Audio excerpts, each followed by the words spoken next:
aussi un prodigieux bâtisseur, puisque tous ceux qui ont été à Luxor et à Thèbes ouest connaissent son temple de Médinet Abou, qui demeure l'un des plus vastes et des mieux conservés de l'Antiquité.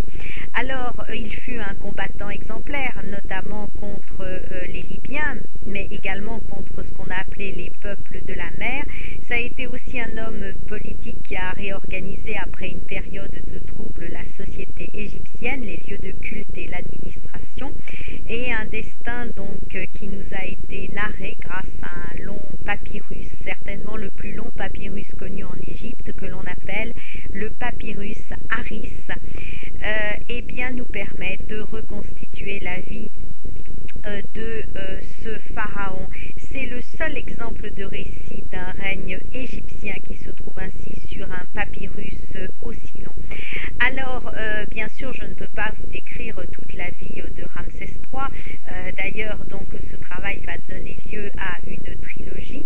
Mais je peux vous dire que tous les visiteurs qui se sont rendus au temple des souverains du Nouvel Empire connaissent les noms de Ramsès, bien sûr, le fils de Téti ou de Ramsès III. Cependant, et malgré la richesse des documents sur Ramsès III, ce pharaon demeure sans conteste le moins connu. Alors, au milieu des temples, en partie reconstruits par les archéologues, se trouve, je vous le disais, celui de Médinet Abou, qui est sans doute le plus imposant et qui fut précisément construit par Ramsès III. Alors, on sait qu'à cet endroit se trouvaient déjà des restes de temples, d'édifices, notamment construits par Thoutmosis II, par Aménophis Haï au Remeb, et puis par la reine Hatshepsut qui avait fait également ériger un temple. Mais le monument qu'a fait construire Ramsès III, qui représente son temple de millions d'années, donc chargé de colporter son souvenir en quelque sorte, de rappeler son souvenir, et bien ce temple reste évidemment tout à fait immense et exemplaire. Il fut achevé donc sur la rive gauche de Thèbes. Alors l'ensemble est clos par une enceinte d'une épaisseur de 10 mètres 50, haute de plus de 18 mètres, ce qui vous donne une idée de l'importance de l'édifice. Il y a des tourelles, il y a des tours, il y a un bassin, il y a un pavillon, et surtout sur les murs du temple, toutes les parois du temple sont couvertes de reliefs et d'inscriptions qui représentent des scènes de chasse, des scènes religieuses évoquant les guerres de Ramsès III et ses victoires sur les peuples de la mer. Alors, il semble que le pharaon utilisait le palais accolé au temple comme pied-à-terre lorsqu'il allait à Thèbes, alors qu'il avait bien sûr un palais de l'autre côté du Nil à Luxor. Mais toujours est-il que ce premier document, qui sont donc les murs du temple, est déjà exceptionnel. Il révèle combien Ramsès III était soucieux d'imiter Ramsès II. Il témoigne aussi de son courage lorsqu'il dut lutter contre les peuples de la mer ainsi que contre les Libyens, les Achéens, les Danaens, les Philistins aussi, tous ce qu'on appelait les Asiatiques, les peuples asiatiques. Et puis ce site de Médinet Abou, qui a été exploré en 1858 et déblayé dès 1895 par Auguste Mariette, vous savez, celui qui a créé le musée archéologique du Caire. Eh bien, ce site nous permet donc de retrouver trace de toute cette vie.